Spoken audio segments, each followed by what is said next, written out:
How to fix Valorant crashing on startup, easy and quick. If you want to fix this problem, it's easy. All you need to do first, just type here Valorant, right click on it and then click open file location. Now right click here and then click properties.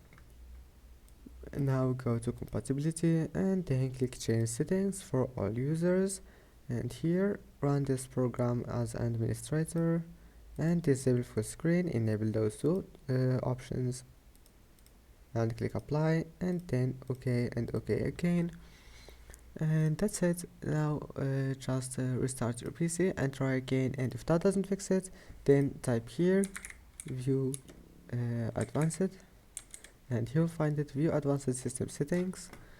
Now click system here, click settings and then click adjust for best performance.